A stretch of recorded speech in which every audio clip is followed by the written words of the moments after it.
بسم الله الرحمن الرحيم. بسم الله الرحمن الرحيم. الحمد لله رب العالمين، والعاقبة للمتقين، ولا عدوان إلا على الظالمين، وأشهد أن لا إله إلا الله وحده لا شريك له إله الأولين والآخرين، وأشهد أن نبينا محمدًا عبده ورسوله الأمين، سيد الأنبياء والمرسلين، أرسله الله رحمة للعالمين، صلى الله عليه وعلى آله وأصحابه وأتباعه أجمعين. اما بعد، بندگان خدا، بهترین سخن الله سبحانه و تعالی است و بهترین راه رسول الله صلی الله علیه و سلم است و تمام نیکی‌های و خوشبختی‌های دین و دنیای و آخرت در عبادت الله سبحانه و تعالی و در اطاعت رسول الله صلی الله علیه و سلم است.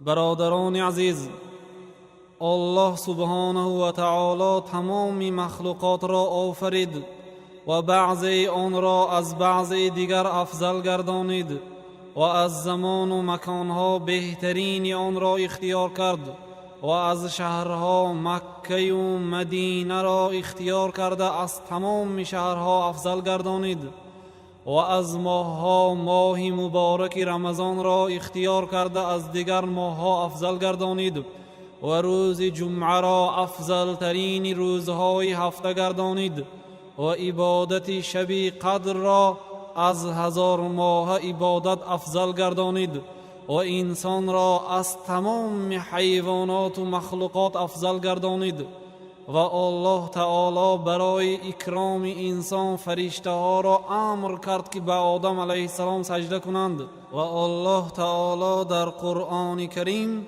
مکرم بودن انسان را بیان کرده چنین گفت: ولقد کرمنا بنی آدم، در حقیقت ما فرزندان آدم را اکرام کردیم، یعنی از دیگر مخلوقات و حیوانات افضل گردانید و الله سبحانه و تعالی بعضی انسانها را نیز از بعضی دیگر افضل گردانید. مؤمن را از کافر افضل گردانید و نیکوکار را از گناهگار افضل گردانید و پیغمبران را از تمام مخلوقات افضل گردانید و رسولها را از پیغمبران افضل گردانید و آخرین پیغمبران و رسولان حضرت محمد علیه السلام را از تمام رسولان و پیغمبران افضل گردانید، بلکه پیغمبرمان حضرت محمد علیه السلام بهترین خلق خدا هستند و با اتفاق علما پیغمبرمان از جبریل بهتر هستند. برادران عزیز، شناختن و معرفت پیغمبرمان حضرت محمد علیه السلام یکی از 3 اصلهای دین مبین اسلام است که دانستن و معرفت آن به تمام انسانها واجب است و ما 2 اصل اول را، یعنی شناختن الله تعالی و دین اسلام را به واسطه پیغمبر صلی الله علیه و سلم شناخته نمیتوانیم. دین اسلام را الله تعالی به واسطه پیغمبر صلی الله علیه و سلم بیان کرد. بنابراین شناختن پیغمبر صلی الله علیه و سلم نیز واجب است و هر یک بنده از خصوص پیغمبر صلی الله علیه و سلم در قبرش پرسیده می شود. امام احمد و ابو داود و نسائی و ابن ماجه و حاکم و ابو عوانه از براء ابن عازب رضی الله عنه روایت کردند که رسول الله صلی الله علیه و سلم چنین خبر دادند: بعد وفات انسان وقتی که او را به قبر گذاشته می شود، 2 فرشته با نام منکر و نکیر آمده او را می شنانند و از او 3 چیز را می پرسند: پروردگارت کیست و دینت چیست و پیغمبرت کیست؟ بنابراین باید هر یک انسان به این سه سوال جواب را بداند. ابن القیم رحمت الله علیه گفتند: اضطرار العباد الى معرفة الرسول وما جاء به وتصديقه فيما اخبر به وطاعته فيما امر فوق كل ضروره. حاجت بنده ها به شناختن پیغمبر صلی الله علیه و سلم و دینشان از هر یک ضرورت بالا می ایستد و در شناختن سیره پیغمبر صلی الله علیه و سلم برای مؤمنان عبرت ها و نمونه های زیبا هست. الله تعالی در سوره احزاب گفت: لقد كان لكم في رسول الله اسوة حسنه. در حقیقت برای شما در رفتار و کردار و گفتار رسول الله صلی الله علیه و سلم نمونه های زیبا و عبرت های نیک است. پیغمبرمان عالی ترین و بزرگترین انسان ها از روی نسب و شریفترین آنها از روی لقب. نسب پیغمبر صلی الله علیه و سلم بزرگترین و عالی ترین نسب های روی زمین است. در روی زمین از آن روزی که آدم پیدا شد تا روز قیامت یگان شخص نیست که نسب و لقبش از نسب و لقب رسول الله صلی الله علیه و سلم عالی باشد. بنابراین وقتی که هرقل پادشاه روم ابو سفیان را در خصوص پیغمبر صلی الله علیه و سلم پرسجو کرد، در ضمن سؤالش چنین گفت: کیف هو فیکم؟ یعنی آبروی و اعتبار و نسب محمد در بین شما چه خیل است؟ ابو سفیان با وجود آن که در آن وقت کافر بود دروغ نگفت، بلکه حقیقت را بیان کرده چنین گفت: هو فینا ذو نسب. محمد در بین ما صاحب نسبی عالی است. پادشاه گفت: و هكذا الرسل یبعث فی نسب قومها. رواه البخاری. و همین طور پیغمبران نیز در بهترین و عالی ترین نسب قومشان فرستاده می شوند. روایت امام بخاری. الله سبحانه و تعالی مکانت و درجه پیغمبر صلی الله علیه و سلم را در دنیای و آخرت بالا گردانید. الله تعالی در سوره الم نشرح گفت: و رفعنا لك ذکرک. ما نام تو را بزرگ گردانیدیم. یعنی در کجا نام الله ذکر شود در آنجا نام رسول الله ذکر می شود. چه خیلی که در نماز و در اذان و در ذکر و خطبه ها نام رسول الله همراهی نام الله جل جلاله ذکر کرده می شود. و پیغمبر صلی الله علیه و سلم گفتند: انا سید ولد آدم یوم القیامه و اول من ینشق عنه القبر و اول شافع و اول مشفع. رواه مسلم. روز قیامت من سید فرزندان آدم هستم، یعنی عزیزترین شخص از تمام انسان ها هستم و اولین شخصی که قبرش گشاده می شود و اولین شفاعت کننده و اولین شخصی که شفاعتش قبول کرده می شود. روایت امام مسلم. عزیزترین فرزندان آدم و فخر آنها در دنیای و آخرت محمد ابن عبدالله ابن عبدالمطلب ابن هاشم، پدرشان عبدالله و مادرشان آمینه بنت وهب هستند. الله سبحانه و تعالی حضرت محمد علیه السلام را از بین فرزندان بنی هاشم اختیار کرد و بنی هاشم را از بین قریش اختیار کرد و قریش از نسل پیغمبر خدا اسماعیل ابن ابراهیم خلیل الله علیهم السلام هستند. پیغمبرمان از تمام نسل ابراهیم علیه السلام اختیار شده هستند، یعنی بهترین نسل ابراهیم علیه السلام هستند. پیغمبر صلی الله علیه و سلم گفتند: فانا خیرهم نسبا و خیرهم بیتا.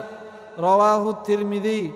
پس من بهترین آنها از روی نسب و عائله هستم.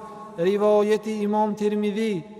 روز دوشنبه ماه ربیع الاول سال فیل، یعنی موافق سال 571 میلادی، بهترین فرزندان آدم و فخر آنها، بلکه بهترین خلق خدا حضرت محمد علیه السلام در بهترین مکان روی زمین در مکه مکرمه به دنیا آمدند. پیغمبرمان حضرت محمد علیه السلام یتیم به وای رسیدند. در زیر تربیه بابایشان عبدالمطلب، سپس بعد وفات بابایشان در زیر تربیه عمکشان ابو طالب نشأ و نما یافتند. پدرشان را در حیاتشان ندیدند، برای آنکه پدر پیغمبر پیش از تولدشان وفات کرده بودند و در آغوش مادرشان انس و الفت نگرفتند، از جهت آنکه از مادرشان جدا بودند. تربیه و مهربانی پدر و مادر را ندیده یتیم نشأ و نما یافتند. الله تعالی در سوره ضحی چنین گفت: الم یجدک یتیما فآوی، آیا پروردگارت تو را یتیم نیافت سپس به تو جای داد؟ یعنی به زیر تربیه ابو طالب. پروردگارشان در خردسالیشان از بیماری های و آفت ها محافظت کرد و در جوانیشان از تمام گناه ها نگاه داشت. عبادت بت‌های و هیکل ها و در نزد آنها نالش و سری فرود آوردن را بد می‌دیدند. امام اعظم ابو حنیفه رحمت الله علیه در فقه اکبر چنین گفتند: ولم یعبد الصنم ولم یشرک بالله طرفة عین قط ولم یرتکب صغیرة ولا کبیرة قط. پیغمبرمان یگان مراتب بت یا درخت یا سنگ را برای تبرک و عبادت با دستشان مسح نکردند و به الله تعالی چیزی را یگان مراتب شریک نآوردند و از رسول الله صلی الله علیه و سلم یگان مراتب گناه کبیره و صغیره صادر نشده است و الله تعالی برایشان تمام بهترین آداب و اخلاق را عطا کرد. حتی پیش از پیغمبر شدنشان در مکه مکرمه محمد امین گفته مشهور شده بودند، یعنی شخصی که مردم از بدی او ایمی میماند و شخصی امانت نگهدار. پیش از پیغمبر شدنشان در سن 25 سالگی به یک زنی بزرگ و شریف، با آبروترین زنها و مکملترین زنها از روی عقل و ذکاوت، به خدیجه رضی الله عنها خاندار شدند و روی زمین پر از عبادت سنگ و درخت و حیوان و فالبینی و جادوگری و خونریزی و دشمنی بین خویشاوندان بود. و در سن 40 سالگیشان الله تعالی حضرت را با نعمت پیغمبری اکرام کرد. در غار حرا به نزدشان جبرائیل علیه السلام آمده 5 آیت سوره اقرأ را تعلیم دادند و از آن روز اعتبارا پیغمبر شدند و در مکه 13 سال مردم را به عبادت الله سبحانه و تعالی دعوت کردند و از عبادت غیر الله تعالی نهی کردند و به هر مصیبت و بلا و دروغ شماری و رویگردانی مردم صبر کرده آنها را به یکه و یگانه عبادت پروردگار عالم الله سبحانه و تعالی راهنمایی کردند. و بعد 10 سال پیغمبریشان الله تعالی عبادت بزرگ نماز را فرض گردانید. در مکه 3 سال نماز خواندند. سپس وقتی که دشمنی کافران سخت شده به مسلمانان بسیار ظلم و ستم کردند، الله تعالی رسول الله صلی الله علیه و سلم را امر کرد که به مدینه منوره هجرت کنند. سپس پیغمبر صلی الله علیه و سلم با همراهی بهترین مرد این امت، همراهی ابوبکر صدیق رضی الله عنه، از مکه به مدینه هجرت کردند و در مدینه 10 سال برای مردم باقی مانده شریعت اسلام را بیان کردند. برایشان آیت‌های قرآن نازل می‌شد و پیغمبر صلی الله علیه و سلم آن را به مردم میرسانیدند. حتی در مدت 23 سال الله تعالی دین مبین اسلام را مکمل کرد. از آن روزی که پیغمبر شدند تا روزی وفاتشان مردم را به یکه و یگانه عبادت الله تعالی دعوت کردند و از شریک آوردن به او حذر کنانیدند. یگان خیر و نیکی نمانده آن را به امتشان بیان کردند و یگان بدی نمانده امتشان را از آن نهی کردند. ابو ذر رضی الله عنه گفتند: لقد توفی رسول الله صلی الله علیه و سلم وما طائر يقلب جناحيه في السماء إلا ذكر لنا منه علما. رواه البیهقی. در حقیقت رسول الله صلی الله علیه و سلم وفات کردند و یگان پرنده که در آسمان قنات میزند ترک نکرده برای ما در خصوص آن علم رسانیدند. یعنی از تمام مسئله ها برای ما رسول الله صلی الله علیه و سلم معلومات دادند. روایت بیهقی. پیغمبرمان حضرت محمد علیه السلام صاحب 7 فرزند بودند، 3 پسر و 4 دختر. فرزند اولینشان قاسم بود و با نام او کنیه می گرفتند، یعنی کنیه پیغمبر صلی الله علیه و سلم ابوالقاسم بود. سپس بعد قاسم زینب و رقیه و ام کلثوم و فاطمه و عبدالله و ابراهیم تولد شدند. تمام فرزندانشان در حیات پیغمبر صلی الله علیه و سلم وفات کردند، غیر فاطمه که بعد 6 ماهی وفات رسول الله صلی الله علیه و سلم وفات کردند. الله سبحانه و تعالی پیغمبرمان حضرت محمد علیه السلام را از بین تمام رسولان و پیغمبران با وسیلت و فضیلت و مقام محمود و با عموم رسالتشان به عرب و عجم خاص گردانید. یعنی این فضیلت ها تنها در پیغمبرمان یافت می شود. الله تعالی برایشان تمام معجزه های بزرگ را عطا کرد. معجزه های پیغمبر صلی الله علیه و سلم باهر است، یعنی غالب است که عقلهای عربهای فصیح و دانا را به حیرت آورد و دلیلهایشان قطعی و حقیقتشان ظاهر و آشکارا است.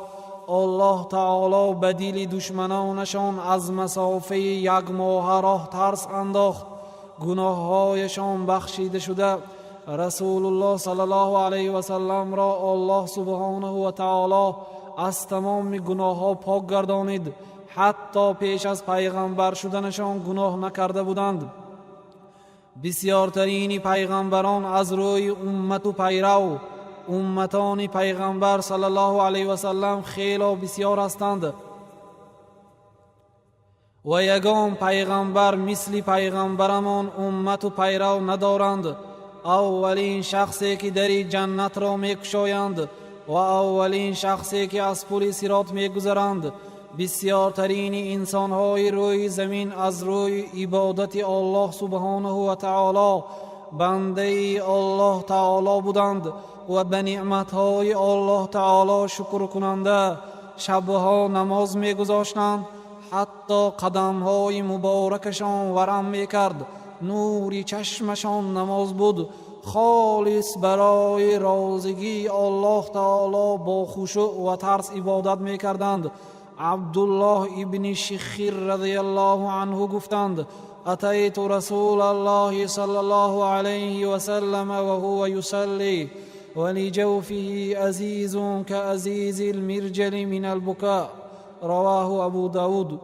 به نزد رسول الله صلی الله علیه و سلم آمدم و رسول الله صلی الله علیه و سلم نماز میگذاشتند و از شکمشان آواز مثل آواز جوشیدن دیگ از شدت گریه شنیده میشد. روایت ابو داود. پیغمبرمان خدا ترسترین انسان ها بودند. از خود نقل کرده چنین گفتند: والله انی لاتقاکم لله. متفق علیه. قسم به الله که من تقوادارترین شما هستم، یعنی خدا ترسترین شخص هستم. روایت بخاری و مسلم. شبانه نمازگزار و گریه کننده و روزانه روزدار و دعوت کننده به حق، نصیحتگوی مهربان، شخصی کریم و سخاوتمند و دستکشا، از روی سخاوت و کرامت به الله تعالی توکل کرده صدقه می کردند. جابر ابن عبدالله رضی الله عنه گفتند: ما سئل رسول الله صلی الله علیه و سلم شیئا قط فقال لا. رواه مسلم. اگر رسول الله صلی الله علیه و سلم چیزی را پرسیده شوند هیچگاه نمی گفتند. روایت مسلم. بار به امیر یک قبیله بین دو کوه یعنی یک وادی گوسفند صدقه کردند و به صفوان ابن امیه روز حنین 300 شتر صدقه کردند. روایت مسلم. از دنیا و زیب و زینت دنیا روی گردانیده بودند، چنین می گفتند: مالی ولی الدنیا ما انا و الدنیا الا کراکب استظل تحت شجرة ثم راح و ترکها. رواه الترمذی.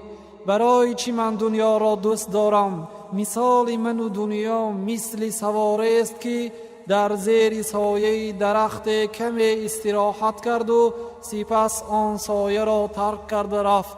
روایت ترمذی. صاحب قلبی ملائم پر از رحمت و مهربانی اگر در نماز آواز گریه کودکی را شنوند نماز را سبکتر و تیزتر می خواندند.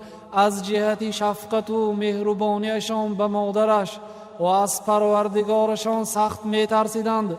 قبرستان را زود زود زیارت می کردند و آخرت را به خاطر آورده بسیار گریه می کردند. زبان مبارکشان در حق کسی با سخنی نالایق و غیبت حرف نمی زد. عقلشان مکمل و اخلاقشان عالی، کسی را با دستشان نزده اند. عایشه رضی الله عنها گفتند: ما ضرب رسول الله صلی الله علیه و سلم شیئا قط بیده ولا امرأة ولا خادمه. رواه مسلم. رسول الله صلی الله علیه و سلم یگان زن یا خادم را یگان مراتبه با دستشان نزده اند. روایت مسلم. و حتی حیوانها را نیز نزده بودند. خلقشان بزرگ. جریر ابن عبدالله بجلی رضی الله عنه گفتند: ما رآنی رسول الله صلی الله علیه و سلم الا تبسم. رواه البخاری. هر وقتا که رسول الله صلی الله علیه و سلم مرا می دیدند تبسم می کردند. روایت بخاری. سخت‌ترین شخص از روی شرم و حیا. ابو سعید خدری رضی الله عنه گفتند: كان رسول الله صلی الله علیه و سلم اشد حیاء من العذراء في خدرها وكان اذا كره شيئا عرفناه في وجهه. متفق علیه. رسول الله صلی الله علیه و سلم حتی از آن دختری که در قفای پرده است شرم و حیاءشان سخت‌تر بود. حافظ ابن حجر رحمت الله علیه در شرح این حدیث شریف چنین گفتند: یعنی دختر وقتی که با مرد بیگانه در قفای پرده خلوت ماند چگونه با شرم باشد، رسول الله صلی الله علیه و سلم از آن دختر نیز با حیاتر بودند و اگر یگان چیز را بد بینند ما آن را از رویشان میفهمیدیم که رسول الله صلی الله علیه و سلم این را بد میبینند. یعنی از سخت بودن شرمشان با زبانشان نمی گفتند بلکه رویشان تغییر میافت. روایت بخاری و مسلم. با وجود آنکه سخت‌ترین شخص از روی شرم و حیا بودند شجاعترین و ناترسترین انسانهای روی زمین بودند. انس رضی الله عنه گفتند: رسول الله صلی الله علیه و سلم بهترین انسانها و سخیترین انسانها و شجاعترین انسانها بودند. یک شب اهل مدینه از آواز چیزی ترسیدند. یک چند مردها به سوی آن آواز روانه شدند که ناگاه رسول الله صلی الله علیه و سلم را واخوردند که در گردنشان شمشیر از طرف آن آواز برگشته آمده ایستاده بودند و می گفتند نترسید نترسید. در حقیقت از مردم پیشتر به سوی آن آواز با اسب بیزین رفتند. روایت مسلم. و در حج روز عید قربان با دست مبارکشان 63 شتر را قربانی کردند. روایت امام مسلم. خاکسارترین انسانها و زیباترین آنها از روی معامله همراهی فقیران و کمبغلان هم نشینی می کردند و همراهی مسکینان طعام می خوردند و پیران سالان را بزرگ می شماریدند و به خردسالان و کودکان خاکساری می کردند. اگر از نزد کودکان گذرند به آنها سلام می دادند و به آنها حزل و مهربانی می کردند. ابو عمیر را دیدند و او کودک بود.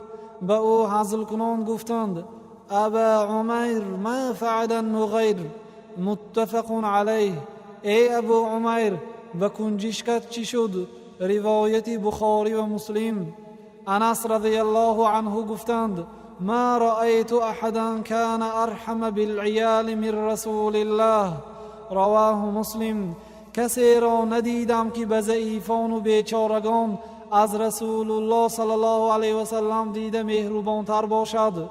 روایت مسلم. پای افضالشان را خودشان می دوختند و خدمت اهلشان و نفسشان را اجرا می کردند و از کوزه پوستینی ویران شده آب نوشیدند و همراهی صحابگان در بنای مسجد خشت می برداشتند و برابری همه مهنت می کردند. کسی را عیب نمی کردند. حتی خادمان را نیز ملامت و سرزنش نمی کردند. انس رضی الله عنه گفتند خدمت رسول الله صلی الله علیه و سلم 9 سنین فما عاب على شیء قط. رواه مسلم. به رسول الله صلی الله علیه و سلم 9 سال خدمت کردم، یگان عمل را یگان مراتب عیب نمی کردند. روایت مسلم. و طعام را نیز عیب نمی کردند.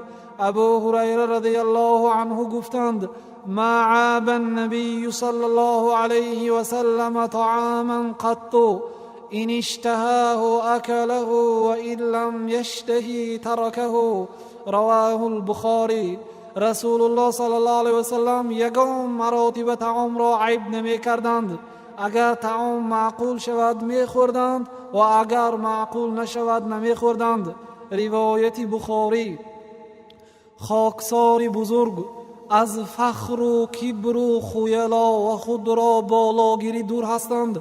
چنین می گفتند انما انا عبد فقولوا عبد الله و رسوله. رواه البخاری. من فقط بنده هستم، مرا بنده الله و فرستاده الله بگوید، یعنی از این مرتبه مرا بالا نبردارید. روایت بخاری.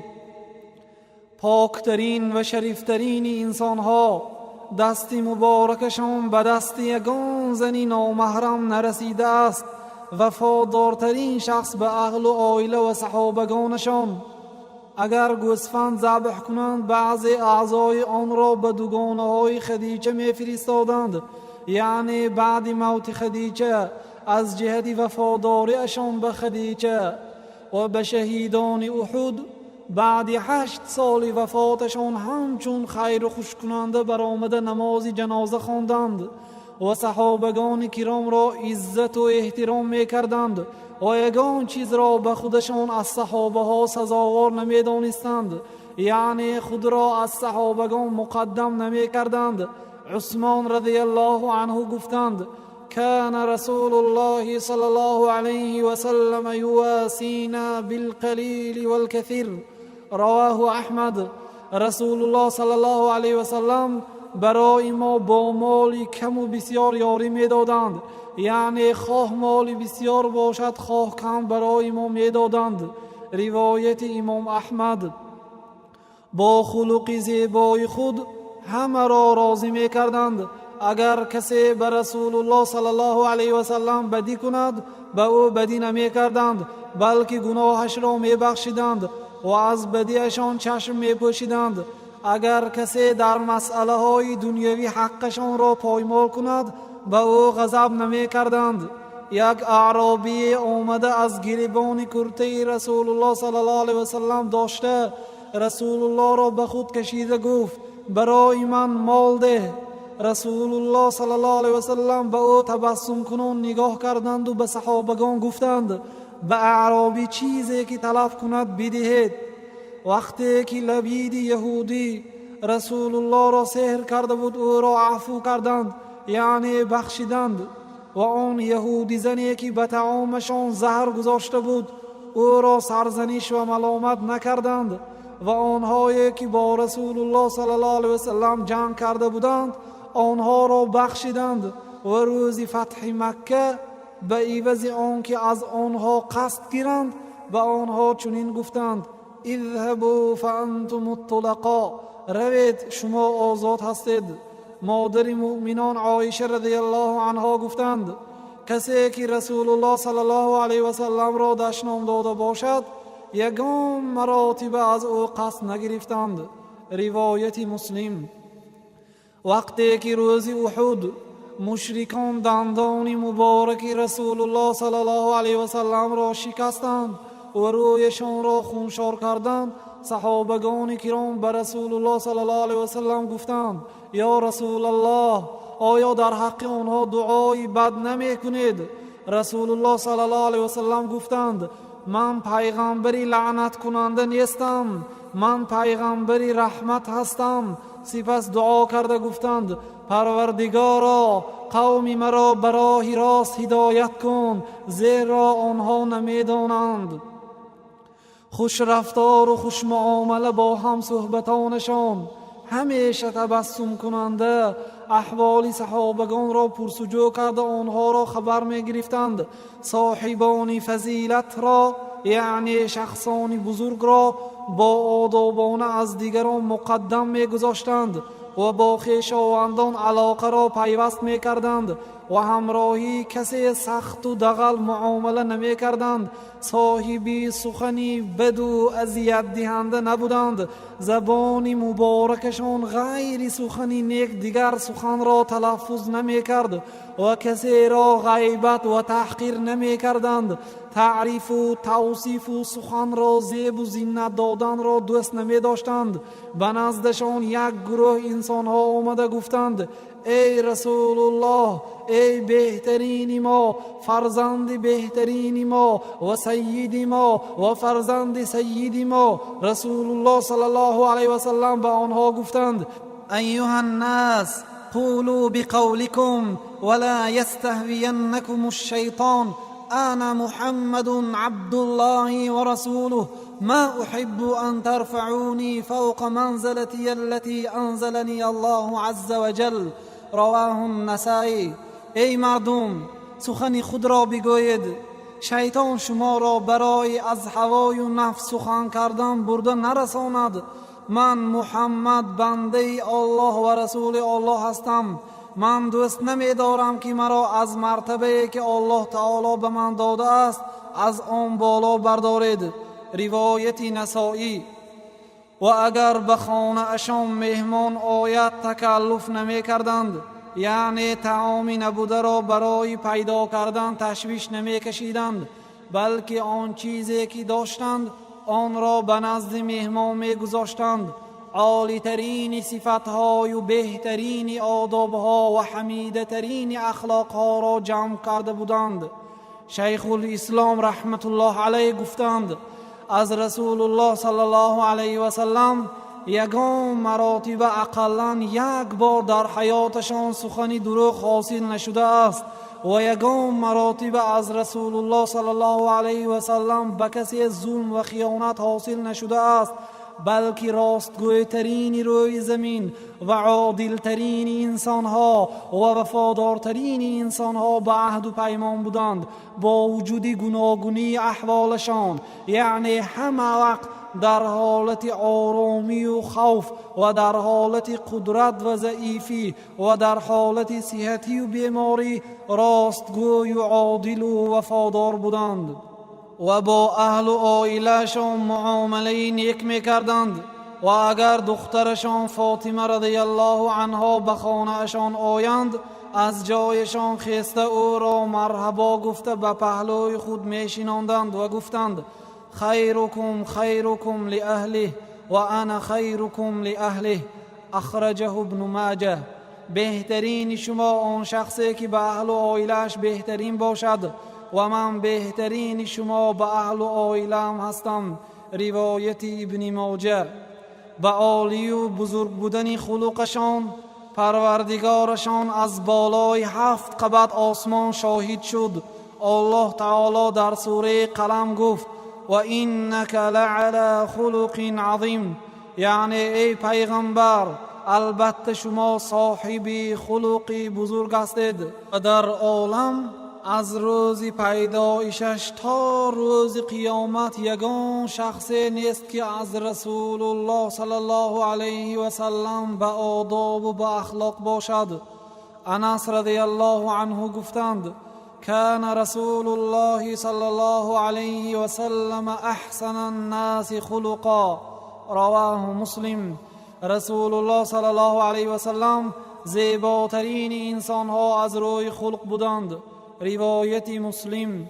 صاحب آداب بزرگ همراهی خالقشان، چیزی که غیر الله تعالی دیگر کسی مالک نیست، آن را برای خود دعوا نمی کردند.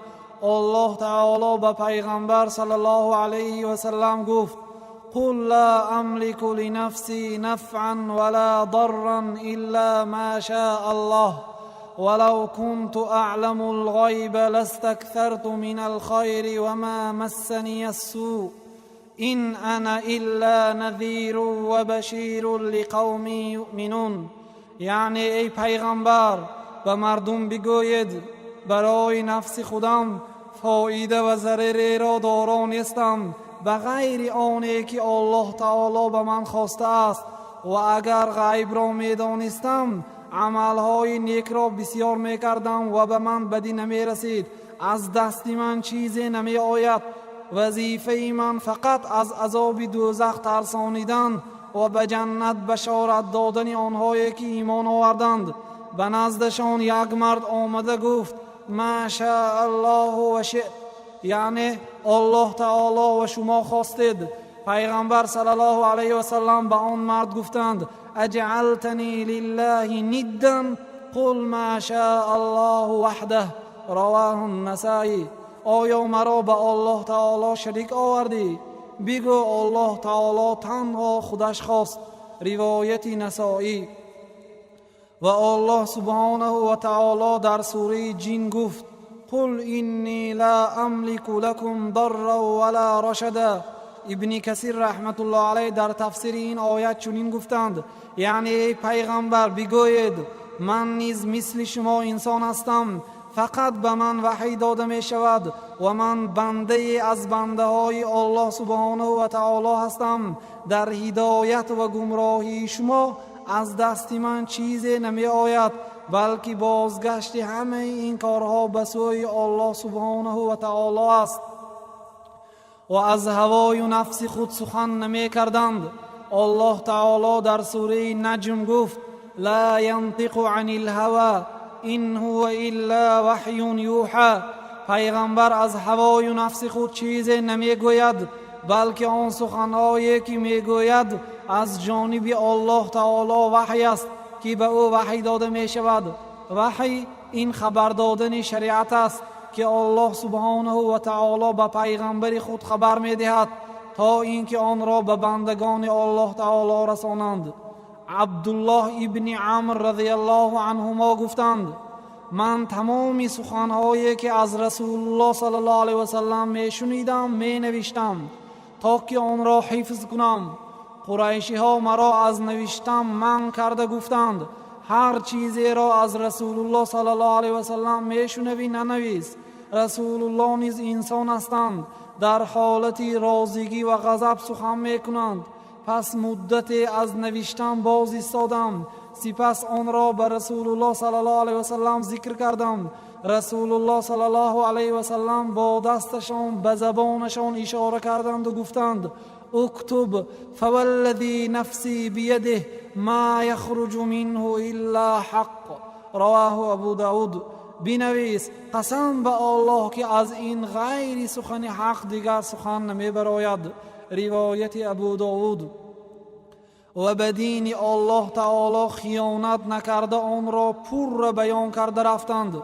در جامع امام ترمذی و سنن ابن ماجه رحمت الله علیهما آمده است که حضرت عایشه رضی الله عنها چنین گفتند: وقتی که زنی به آبروی قبیله مخزومی ها دزدی کرد، قریشی ها گفتند: چه خیل دست زنی به آبرو بریده می شود؟ کی در این باره به رسول الله صلی الله علیه و سلم سخن کرده می تواند؟ یعنی کی شفاعت می کند؟ کی واسطه می شود؟ غیر اسامه ابن زید دوست رسول الله و پسرخواند رسول الله، دیگر کی به رسول الله جرأت کرده این سخن را گفته می تواند؟ و به اسامه گفتند: تو به رسول الله شخصی نزدیک هستی، بنابراین تو به رسول الله واسطه شو تا که دست این زن بریده نشود. سپس اسامه رضی الله عنه به رسول الله صلی الله علیه و سلم در این باره سخن کرد. وقتی که این سخن را رسول الله صلی الله علیه و سلم از اسامه شنیدند، غضب کردند و گفتند: آیا به حد از حدهای الله تعالی شفاعت میکنی؟ یعنی این بریدن دست دزد جریمه که این را الله تعالی گذاشته است، آیا به حد الله شفاعت میکنی؟ گویان اسامه را ملامت کردند. سپس گفتند: ای مردم، سببی به هلاکت رسیدن آنهایی که پیش از شما بودند، یعنی یهود و نصرانی ها، این است که آنها اگر شخصی با آبروی بزرگ دزدی کند او را ترک میکردند و اگر شخصی بیچاره و بیکس دزدی کند او را دستش را میبریدند. و ایم الله لو ان فاطمه بنت محمد سرقت لقطعت یدها. قسم به الله که اگر فاطمه دختر محمد دزدی کند دستش را میبرم. روایت ابن ماجه و البانی صحیح کرده اند. سختی ها و مشقت های دنیا پیغمبر صلی الله علیه و سلم را به غضب نمی آورد. ماه‌ها می گذشت و در خانه پیغمبر صلی الله علیه و سلم آتش در گرانیده نمی شد و شبها را پی در هم در حالت گرسنگی می گذرانیدند و اهل و عیالشان طعامی نمی یافتند. عمر رضی الله عنه گفتند: لقد رأيت النبي يلتوي من الجوع ما يجد من الدقل ما يملأ بطنه. رواه مسلم. در حقیقت پیغمبر صلی الله علیه و سلم را دیدم که گرسنه می گشتند و غیر خرمای پست دیگر چیزی نمی یافتند که شکمشان را سیر کنند. روایت مسلم. و چند مراتب از حرارت گرسنگی به کوچه برآمدند و به شکمشان سنگ می بستند و صحابگان کرام گرسنگی پیغمبر صلی الله علیه و سلم را از آوازشان می فهمیدند. ابو طلحه رضی الله عنه گفتند: سمعت صوت رسول الله صلی الله علیه و سلم ضعیفا اعرف فیه الجوع. رواه البخاری. آواز رسول الله صلی الله علیه و سلم را ضعیف شنیدم، دانستم که رسول الله صلی الله علیه و سلم گرسنه هستند. روایت بخاری. و چند روزها می گذشت و در خانه نبوت غیر آب دیگر چیزی نبود. مردی به نزد رسول الله صلی الله علیه و سلم آمده گفت: من محتاج هستم، یعنی بیچاره هستم. سپس پیغمبر صلی الله علیه و سلم همسرشان را امر کردند که به او صدقه کنند و در خانهشان چیزی نبود. همسرشان گفتند: قسم به آن ذاتی که شما را پیغمبر گردانید، غیر آب دیگر چیزی ندارم. مکمل ترین انسان ها از روی خدا ترسی از زمین خرمای می یافتند و می گفتند: لولا انی اخشى ان تكون من الصدقه لاكلتها. رواه البخاری. اگر نمی ترسیدم که خرمای صدقه است البته این را می خوردم. روایت بخاری. مال صدقه به پیغمبر صلی الله علیه و سلم و به آل پیغمبر حرام است، بنابراین رسول الله صلی الله علیه و سلم صدقه را قبول نمی کردند، لیکن هدیه را قبول می کردند و به هدیه دهنده مکافات می دادند. در حیاتشان به مشقت‌ها و مشکل‌های هلاکت آور روبرو شدند. چشمشان پدرشان را ندید و از آغوش مادرشان دور به وای رسیدند و قومشان با قول و فعل اذیت می‌داد. انس رضی الله عنه گفتند کافران یک مراتبه پیغمبر صلی الله علیه و سلم را زدند حتی از هوش رفتند. پیغمبر صلی الله علیه و سلم را با مجنونی و سحرگری تهمت کردند و با دروغگویی صفت کردند. الله سبحانه و تعالی از کافران نقل کرده گفت و قال الکافرون هذا ساحر کذاب. کافران گفتند این سحرگر و دروغگوی است و در غار ثور مشقت کشیدند و غم و غصه دیدند و در احد دندان مبارکشان را شکستند و رویشان را خونشار کردند و در خیبر به طعامشان زهر گذاشتند و پیغمبر صلی الله علیه و سلم را با اهلشان سحر کردند و مصیبت ها پی در هم به سرشان می آمد و پروردگارشان می گفت فاصبر کما صبر اولو العزم من الرسل. صبر کنید چه خیلی که پیغمبران بزرگ صبر کردند. درد و غمگینی خود را به همسرشان می گفتند یا عایشه لقد لقیت من قومک ما لقیت. رواه البخاری. ای عایشه در حقیقت از قوم تو یعنی قریش بسیار سختی ها و اذیت ها دیدم. روایت بخاری. و 6 نفر فرزندانشان در حیات پیغمبر صلی الله علیه و سلم از دنیا گذشتند و اینقدر مشقت های و مصیبت های و مشکلی ها پیغمبر صلی الله علیه و سلم را از دعوت مردم به دین الله سبحانه و تعالی من نمی کرد.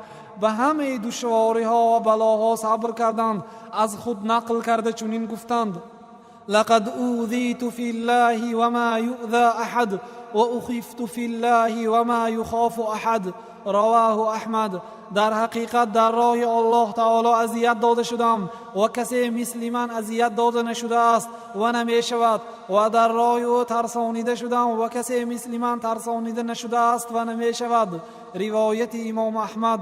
وقتی که پسرشان ابراهیم از دنیا گذشت از چشمشان آب دیده برآمد و گفتند ان العین لتدمع و ان القلب لیحزن ولا نقول الا ما يرضي ربنا وإنا على فراقك یا ابراهیم لمحزونون. متفق علیه.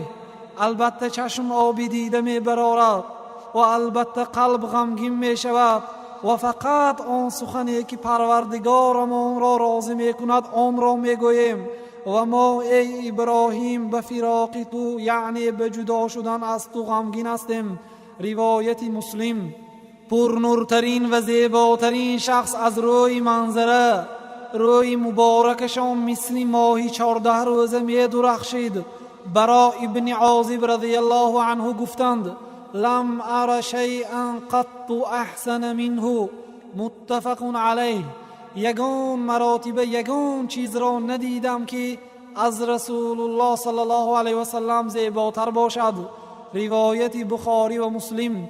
صاحبی قد و قامتی زیبا نه قد دراز و نه قد پست، رنگ و رویشان سفید و نورانی و ریششان پر زیبا.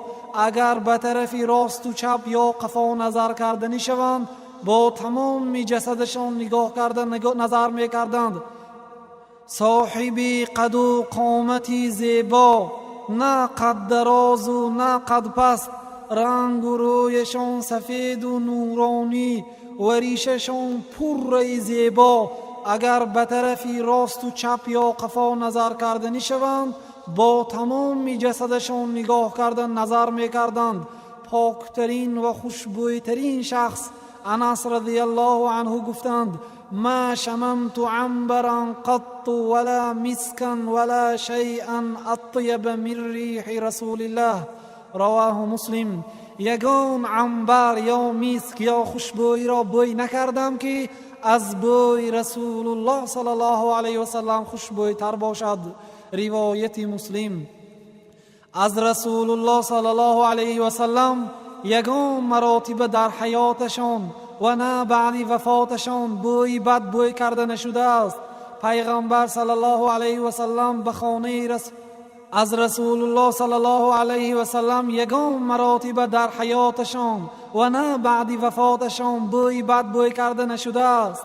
بنابراین وقتی که ابوبکر صدیق رضی الله عنه بعد موت پیغمبر صلی الله علیه و سلم به خانه رسول الله صلی الله علیه و سلم در آمدند و از پیشانه و دست و قدمان مبارکشان بوسه کردند، چنین گفتند: بأبی انت و امی یا رسول الله طبت حیا و میتا.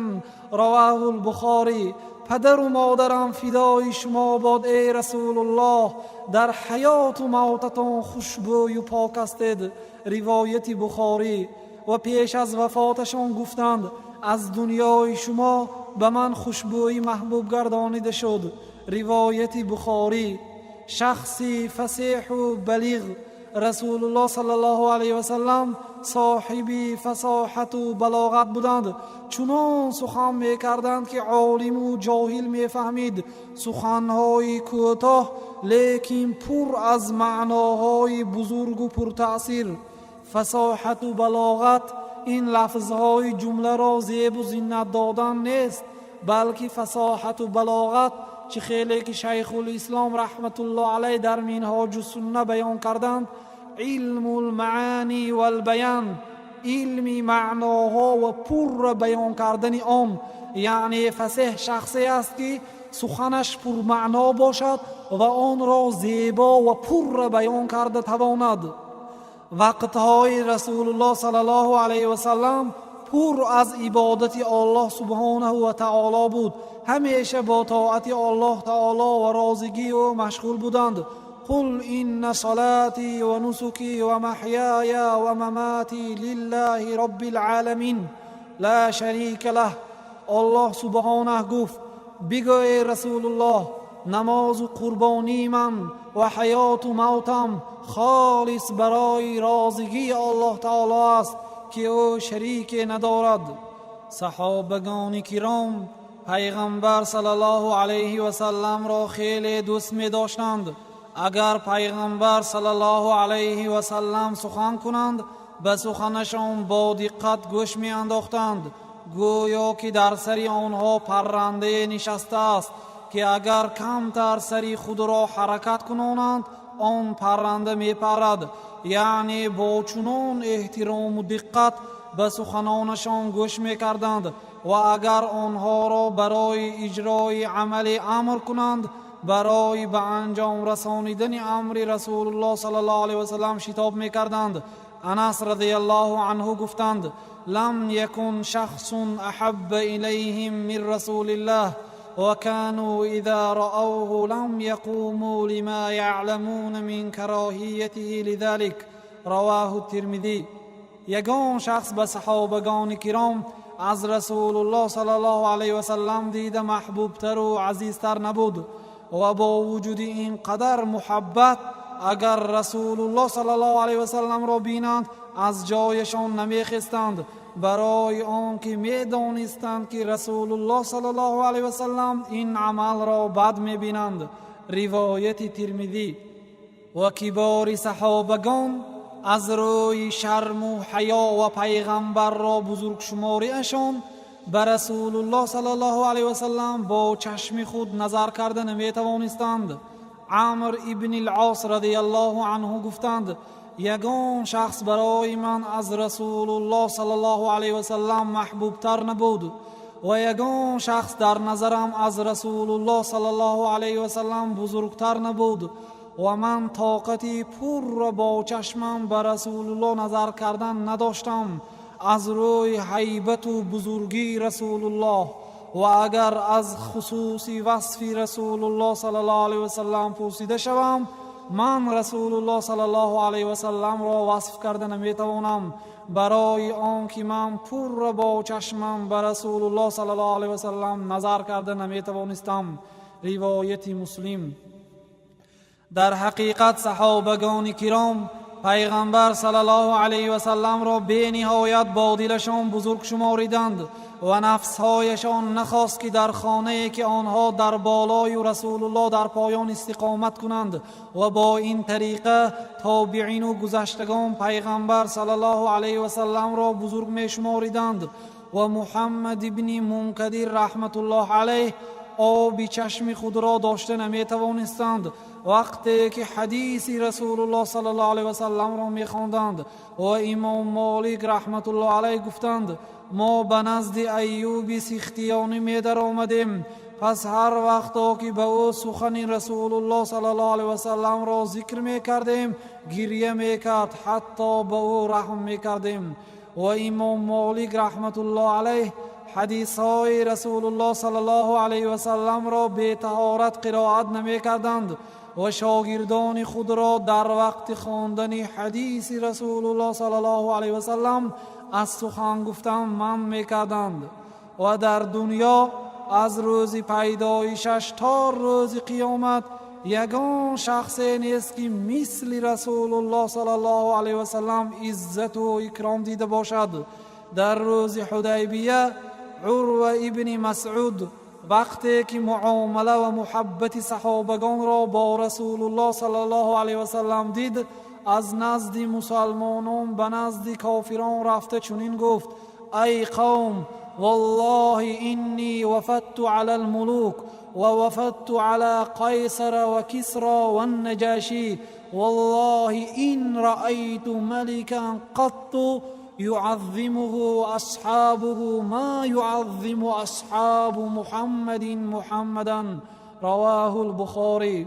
عروه گفت: ای قوم، قسم به الله که در حقیقت من به سوی پادشاه ها رفتم، به نزد قیصر پادشاه روم رفتم و به نزد کسرا پادشاه فارس رفتم و به نزد نجاشی پادشاه حبشه رفتم. قسم به الله که یگان پادشاه را ندیدم که قومش او را بزرگ می شماریده باشد، چه خیلی که صحابگان محمد را بزرگ می شماریدند. روایت بخاری. و پادشاهان و سرداران نصرانی ها در زمان پیغمبر صلی الله علیه و سلم دیدار رسول الله را دوست داشتند و خدمت رسول الله را آرزو و تمنا کردند. هرقل پادشاه روم چنین گفت: لو اعلم انی اخلص الیه لاحببت لقاءه ولو كنت عنده لغسلت عن قدمیه. متفق علیه. اگر دانم که من با او واخورده میتوانم، البته من دیدارش را دوست می‌دارم و اگر در نزدش باشم البته قدمانش را میشستم. روایت بخاری و مسلم. و وقتی که عالمان یهود رسول الله را دیدند، حقیقی پیغمبر بودنشان را تصدیق کردند. عبدالله ابن سلام گفت و او از عالمان یهود بود: وقتی که رسول الله صلی الله علیه و سلم به مدینه آمدند، تمام اهل مدینه به پیشواز رسول الله صلی الله علیه و سلم برآمدند و گفتند: رسول الله آمدند، رسول الله آمدند. سپس من نیز آمدم تا اینکه رسول الله صلی الله علیه و سلم را بینم. پس هر وقتا که روی رسول الله صلی الله علیه و سلم را دیدم، دانستم که رویشان روی دروغگوی نیست. روایت ترمذی. الله تعالی به تمام انسان ها ایمان آوردن به پیغمبر صلی الله علیه و سلم و بزرگ شماریدن پیغمبر را فرض گردانید.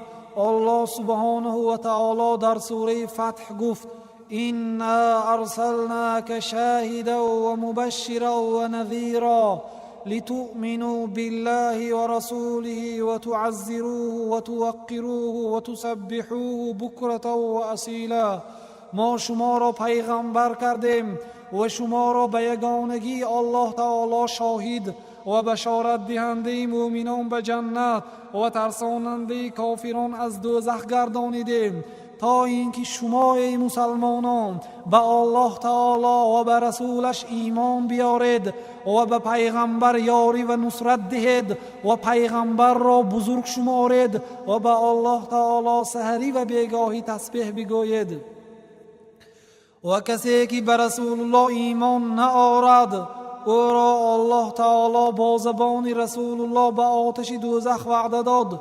والذی نفس محمد بیده لا يسمع بي أحد من هذه الأمة يهودي ولا نصراني ثم يموت ولم يؤمن بالذي أرسلت به إلا كان من أصحاب النار. رواه مسلم. رسول الله صلی الله علیه و سلم گفتند قسم به آن ذاتی که جان محمد در دست اوست، کسی که از این امت مرا شنود، خواه یهودی باشد خواه نصرانی، سپس از دنیا به من ایمان نآورده وفات کند، او از جمله دوزخیان است. روایت مسلم. و در حقیقت الله تعالی پیغمبر صلی الله علیه و سلم را بزرگ گردانید و آبروی و قدرشان را بالا برداشت و برای رسول الله عزت را نویست. الله سبحانه گفت ولله العزة ولرسوله وللمؤمنین. عزت و عزیزی و غلبه به الله تعالی و به رسولش و به مؤمنان است و الله تعالی غلبه و عاقبت نیک را برای پیغمبرش گردانید. كتب الله لأغلبن انا و رسولی ان الله قوی عزیز. الله تعالی گفت، الله تقدیر کرد، یعنی نویس که البته من غلبه میکنم و پیغمبرانم غلبه میکنند. البته الله تعالی ذاتی قوی و عزیز و غالب براینده است. و از برای بزرگ بودن قدر پیغمبر در نزد پروردگارشان، الله تعالی آن شخصی که آوازش را از آواز پیغمبرش بلند میبردارد برای بیکار و بیهوده شدن عملش وعید کرد، یعنی به عذاب وعده داد. الله تعالی در سوره حجرات چنین گفت یا ایها الذین آمنوا لا ترفعوا اصواتكم فوق صوت النبی ولا تجهروا له بالقول كجهر بعضكم لبعض ان تحبط اعمالكم وانتم لا تشعرون. ای آنهایی که ایمان آوردید، آواز خود را از آواز پیغمبر بالا نبردارید، یعنی از رسول الله صلی الله علیه و سلم بلند سخن نکنید و اگر پیغمبر را جیغ زدنی شوید با آواز بلند جیغ نزنید، چه خیلی که همدیگر را ندا میکنید، بلکه با آدابانه با آواز پس ندا کنید که باز عملهای شما بیهوده نگردد و شما حس نکرده میمانید. و کسی که پیغمبر صلی الله علیه و سلم را اذیت دهد او را الله تعالی در دنیای آخرت لعنت میکند و او را خوار و زار میگرداند. الله سبحانه گفت ان الذين يؤذون الله ورسوله لعنهم الله في الدنيا والآخرة واعد لهم عذابا مهینا. آنهایی که الله تعالی و رسولش را اذیت میدهند آنها را الله تعالی در دنیای آخرت لعنت میکند و برای آنها عذاب خار کننده آماده کرده است. و کسی که به رسول الله صلی الله علیه و سلم دشمنی کند او را الله جل جلاله خار میگرداند و گردنش را میشکند. الله سبحانه و تعالی در سوره مجادله گفت ان الذين يحادون الله ورسوله اولئك في الاذلين. آنهایی که به الله و رسولش دشمنی میکنند و مخالفی میکنند آنها از جمله خارترین انسانها و بدبختترین و از رحمت پروردگار عالم دورترین انسانها هستند. و الله تعالی هر یک شخصی که به رسول الله صلی الله علیه و سلم دشمنی میکند و پیغمبر را بد میبیند وعده داد که این خیل شخص را از تمام نیکی ها نصیبش را میبرد و او را به نسل و دم بریده میکند. الله عز وجل در سوره کوثر گفت این شانئک هو الابتر، البته بدبیننده شما ای پیغمبر او دم بریده است، یعنی بی نسل می شود. اهل علم گفتند هر یک شخصی که پیغمبر را بد بیند یا مسخره کند یا دشمنی کند، البته الله او را بی نسل می کند و او را از تمام خیر دور می کند و او را و فرزندانش را به هلاکت می رساند. شیخ الاسلام گفتند مسخره کننده پیغمبر را الله تعالی ذکرش را و اهلش را و مالش را می برد، یعنی کسی او را با نیکی ذکر نمی کند و از زن و فرزندانش فایده نمی بیند و از مالش برکه نمی برد و از حیاتش فایده نمی گیرد و با قلبش نیکی را نمی فهمد و او را الله تعالی از یار و دوست جدا می کند که برایش یگان یاری دهنده و دلبردار و دوست نمی یابد. عموما از تمام نیکی ها نصیبش را می برد، حتی مزه و لذت طعام را نمی چشد. در روز احد عتبه ابن ابی وقاص دندان مبارک رسول الله صلی الله علیه و سلم را شکست. ابن القیم رحمت الله علیه گفتند بعضی عالمان تاریخ گفتند من خبری نسل عتبه ابن ابی وقاص را جستجو کرده دیدم که فرزندان او به بلاغت نرسیده یا دهانش بوی بد میکرد یا دندانهای پیشش شکسته بود و این در نسل او دیده میشد و این از کثافت پدرها به فرزندان است. و کسی که پیغمبران را مسخره کند الله عز وجل او را به دایره بدی احاطه می کند، یعنی اطراف او مثل دایره با بلاهای و بدیها پیچانیده می شود. الله سبحانه و تعالی در سوره انعام گفت ولقد استهزئ برسل من قبلك فحاق بالذین سخروا منهم ما كانوا به یستهزئون.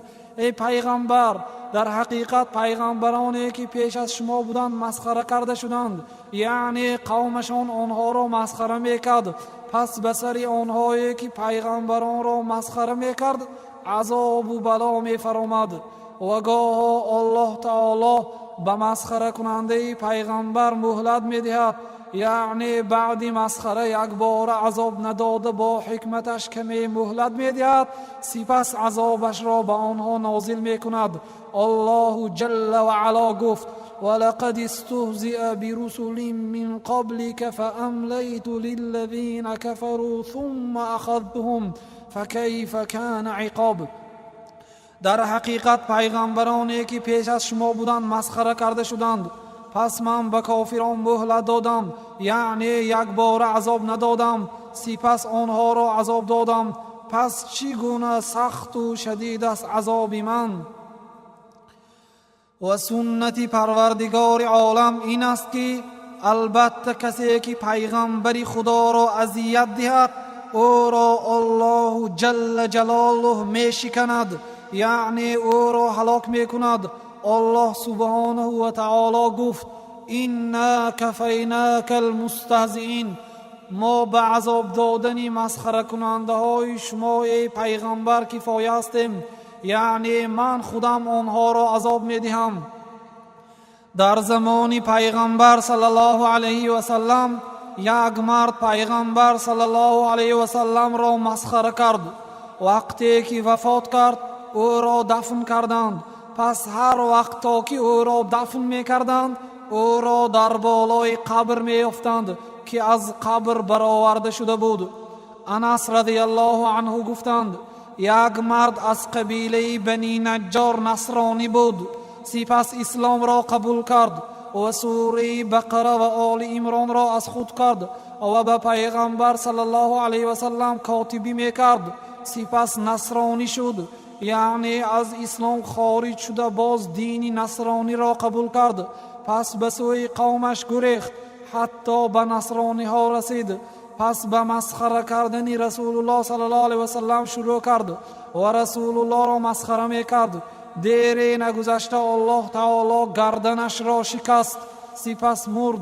به او چقوری کافتند و او را دفن کردند که زمین او را بر بالایش برآورده پرتافت. پس باز چقورتر قبر کافته او را دفن کردند که زمین او را باز بر بالایش برآورده پرتافت. و بار سیوم قبرش را چقورتر کرده او را دفن کردند که باز زمین بر بالایش او را برآورده پرتافت. سپس او را در همین حالت ترک کردند. روایت بخاری و مسلم. و ابو جهل سردار قریش وقتی که پیغمبر صلی الله علیه و سلم را مسخره کرد، پس او را کودکانی از صحابه ها همچون نکایت و شرمندگی به قتل رسانیدند. عبدالرحمن ابن عوف رضی الله عنه گفتند من روزی بدر در بین صف ایستاده بودم که ناگاه به طرف راست و چپم نظر کردم که من در بین دو کودک مدینگی سن و سال آنها خرد است واقع هستم. پس مرا یکی آنها با دستش زده گفت ای عمک، ابو جهل را میشناسی؟ گفتم بله میشناسم. ابو جهل را چیکار میکنی؟ گفت من شنیدم که او رسول الله صلی الله علیه و سلم را حقارت و مسخره میکرده است. و وقتی که عبدالرحمن ابن عوف ابو جهل را نشان دادند، آن دو کودک رفته ابو جهل را به قتل رسانیدند. روایت بخاری و مسلم. و دولت و مملکت ها از دست پادشاهانش می رفت و سرداران آن دولت نیز هلاک می شدند وقتی که پیغمبر صلی الله علیه و سلم را مسخره می کردند. پیغمبر صلی الله علیه و سلم به کسری پادشاه فارس و قیصر پادشاه روم مکتوب نوشته آنها را به دین مبین اسلام دعوت کردند و هر دوی آنها اسلام را قبول نکردند. لیکن قیصر مکتوب رسول الله و فرستاده رسول الله را اکرام و حرمت کرد، پس ملکش در دست خودش باقی ماند. اما کسری باشد مکتوب رسول الله را پاره پاره کرد و رسول الله را مسخره کرد. پس بعد پاره پاره کردن مکتوب رسول الله دیر نگذشته الله تعالی او را هلاک گردانید و او را پاره پاره کرد. روایت بخاری. و قلعه ها بر بالای صاحبانش می افتید. وقتی که پیغمبر صلی الله علیه و سلم را صاحبان قلعه مذمت یا ملامت می کردند، شیخ الاسلام گفتند به ما یک چند مسلمانان عدول، شخصان خداترس، اهل فهم و اهل خبرت از آن واقعه هایی که چندان مراتب در احاطه قلعه ها و شهرها تجربه کردند خبر داده گفتند که ما یک شهر یا قلعه را یک ماه یا زیاده از یک ماه محاصره می کردیم و امکانیتی در آمدن به آن قلعه نمی یافتیم. حتی از گرفتن آن قلعه ناامید می شدیم که ناگاه صاحبان قلعه به حقارت و دشنام دادن رسول الله صلی الله علیه و سلم شروع می کردند که ما به زودی امکانیت پیدا کرده قلعه را می گرفتیم و از یک یا دو روز تأخیر نکرده ما غلبه می کردیم و اگر پیغمبران اذیت داده شوند عذاب و بلا می فراید. در کتاب صارم المسلول آمده است که و اگر قصه های پیغمبرانی در قرآن ذکر شده را جستجو کنی می یابی که امتانشان هلاک شدند و به بلاها گرفتار شدند وقتی که پیغمبرانشان را اذیت دادند و به آنها مخالفت کرده با قول و عمل آنها را مسخره کردند. برادران عزیز، و بعد این سخنها محبت پیغمبر صلی الله علیه و سلم بر ذمه هر یک مسلمان فرض عین است و از محبت پیغمبر است حمایه کردن جنابشان و سنتشان و از محبت پیغمبر است دفاع کردن نفس شریف و پاکشان از سخنهای بدی کافران و از محبت پیغمبر است اطاعت کردن پیغمبر و پیروی اثرشان و اتباع سنتشان.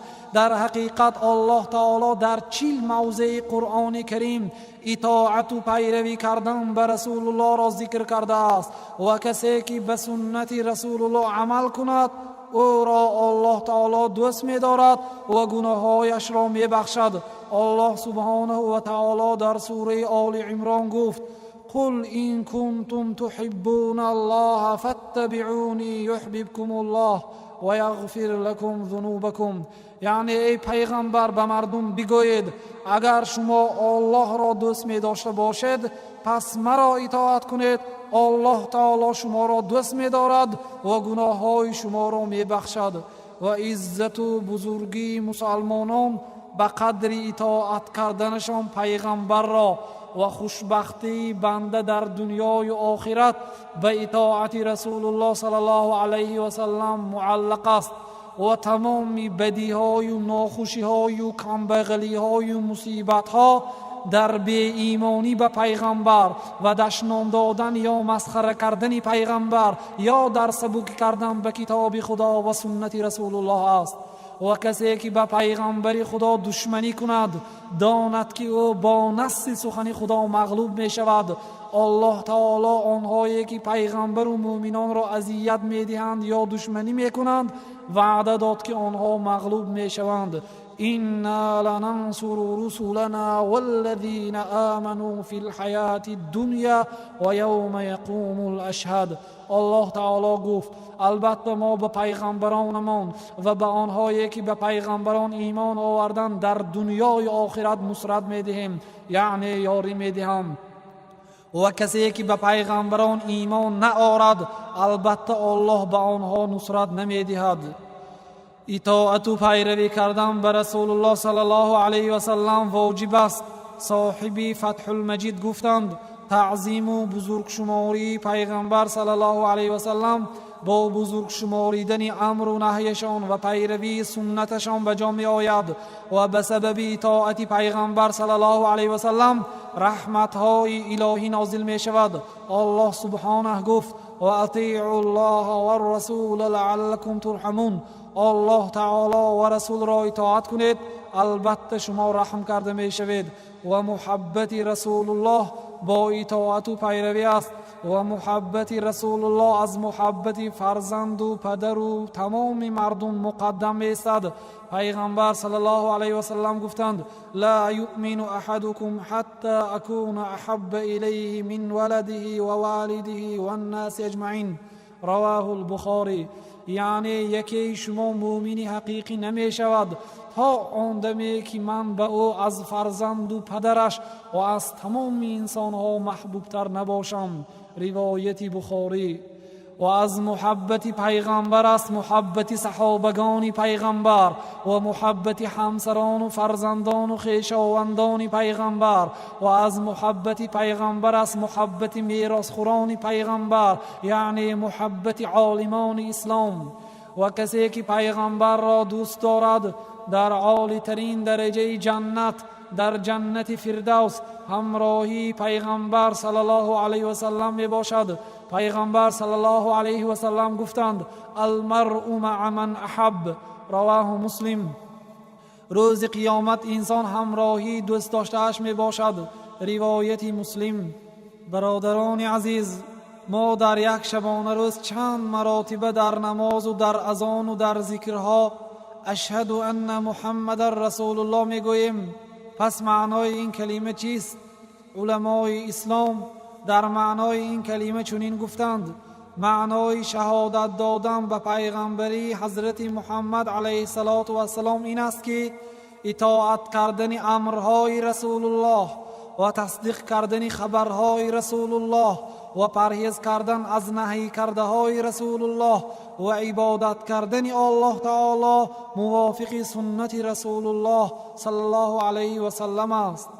و به دین رسول الله بدعت را، یعنی چیزی در دین نبوده را پیدا کردن گمراهی است و به رسول الله تهمت است. و کسی که از زبان رسول الله صلی الله علیه و سلم سخنی دروغ بافد جایش دوزخ است. رسول الله صلی الله علیه و سلم آخرین پیغمبران هستند. بعد رسول الله دیگر پیغمبر نمی آید و کسی که بعد رسول الله دعوای پیغمبری کند او دروغگوی ترین انسان های روی زمین است و از دین مبین اسلام خارج می شود. و به سخن رسول الله سخنی کسی را برابر کرده نمی شود.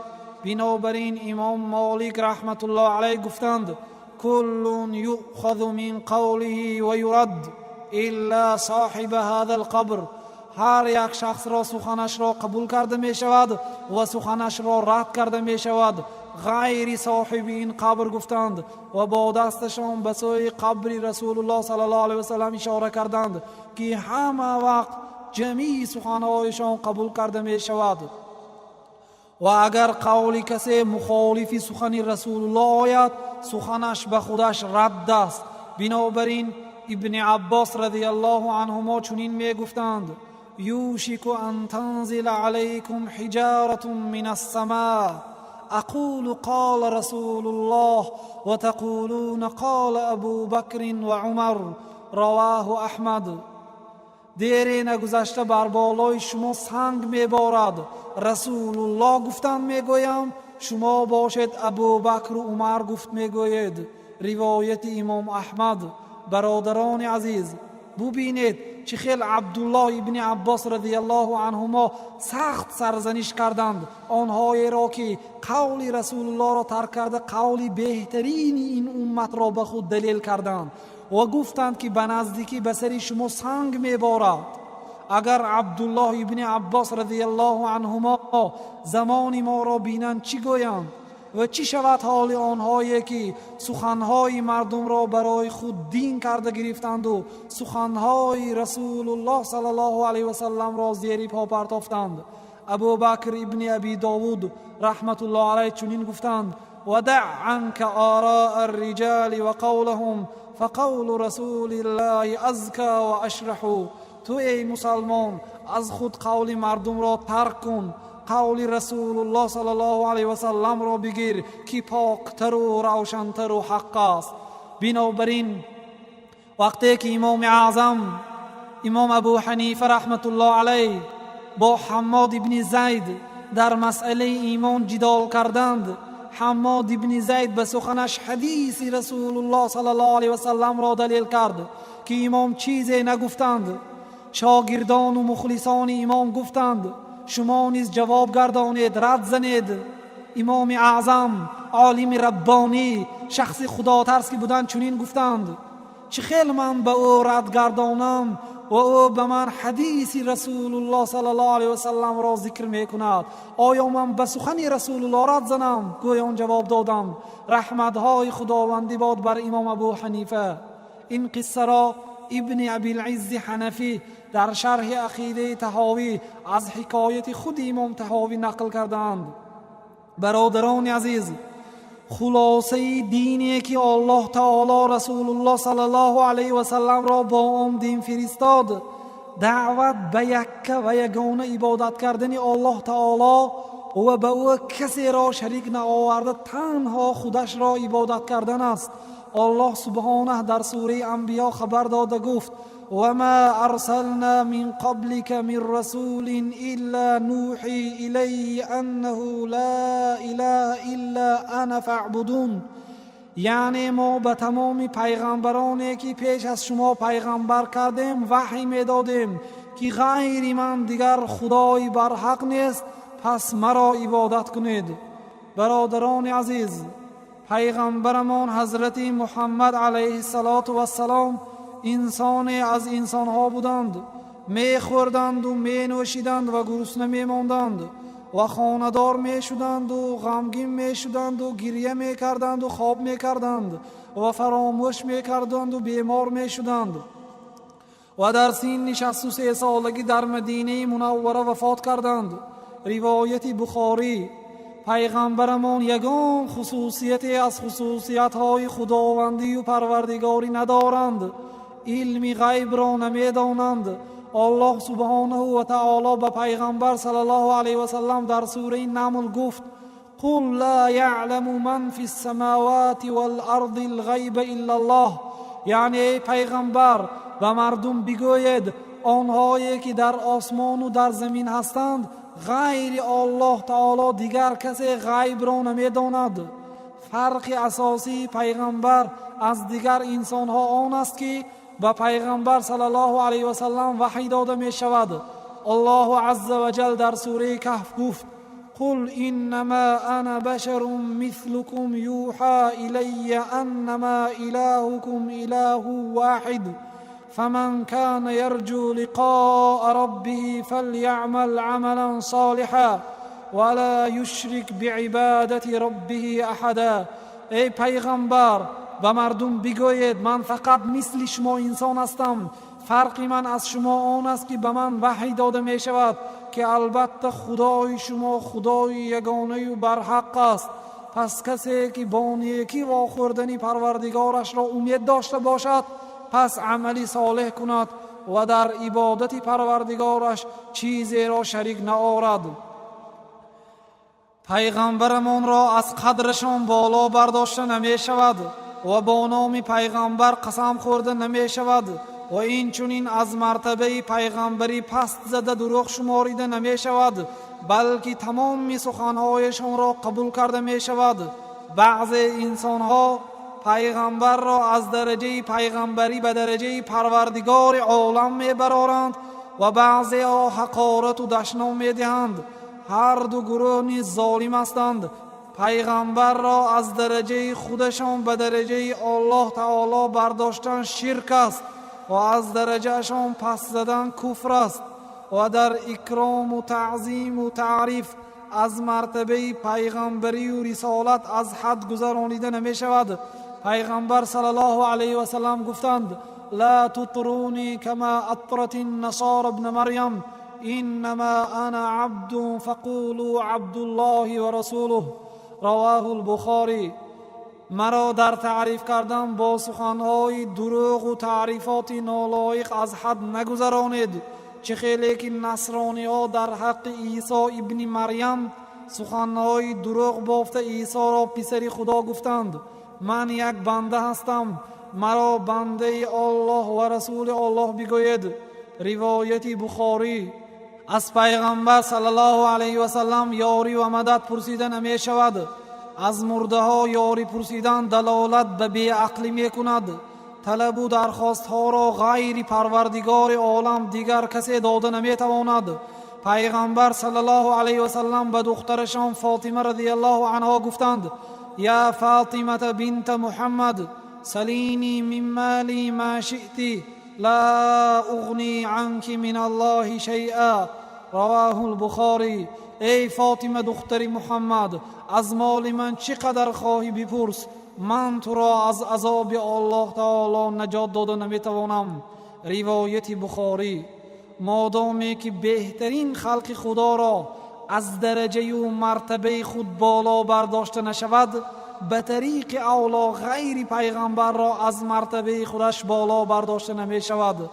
برادران عزیز، کسی که حدیث های رسول الله صلی الله علیه و سلم را از خود کرده به آن عمل کند و آن را به دیگران تعلیم دهد، رویش در دنیای و آخرت پر نور و منور می شود. امام احمد رحمت الله علیه به پسر خردسالشان 150,000 حدیث های رسول الله صلی الله علیه و سلم را حفظ کنانیدند و خود امام احمد رحمت الله علیه 1,000,000 حدیث های رسول الله صلی الله علیه و سلم را از یاد می دانستند و به تمام آن حدیث ها عمل کرده بودند. و امام بخاری حدیث های رسول الله صلی الله علیه و سلم را جمع کردند و کتابشان صحیح بخاری در عالم بهترین کتاب بعد قرآن می ایستد. و کسی که بر رسول الله 1 مرتبه صلوات فرستاند الله تعالی به او در رحمت نازل می کند. برادران عزیز، عاقبت از دین رسول الله دور بودن پشیمانی بیفایده است و عاقبت تمام نیکی های دنیای و آخرت به خدا ترسان است و اطاعت نکردن و بی‌حرمتی نسبت پدر و مادر گناهی کبیره است و به خویشاوندان نیکی کردن سبب برکات رزق و عمر است و تربیه کردن فرزند صالح و مؤمن برای پدر و مادر در دنیای و آخرت نور چشم است و بهترین عبادت 5 وقت نماز را در وقتش در مسجد ادا کردن است و به نزد سحرگران و جادوگران رفتن بدبختی است و ناقصی در عقل است و کسی را که الله تعالی خوار گرداند هیچ کس او را اکرام نمی کند. تعلیم گیرنده علم ربانی میراث خوری پیغمبر است. برادران عزیز، در صحتی و بیماری و در سیری و گرسنگی و در آرامی و خوف همیشه به سوی پروردگار بینای و شنوای و قادر و توانا توجه کنید و تمام طلب و درخواست خود را از الله سبحانه و تعالی بپرسید. یگانه ذاتی که بلا را دور کرده می تواند و نیکی ها را جلب می کند این الله سبحانه و تعالی است. از الله سبحانه و تعالی می پرسم که دین و دنیای و آخرت هر یکی ما و شما را آباد گرداند و دیارمان را از تمام بلاهای و آفات مادی و معنوی در پناه و عصمتش نگاه دارد و تمام برکات و خیرات را به دیارمان فراوان گرداند. و صلی الله تعالی علی نبینا محمد و علی آله و صحبه اجمعین.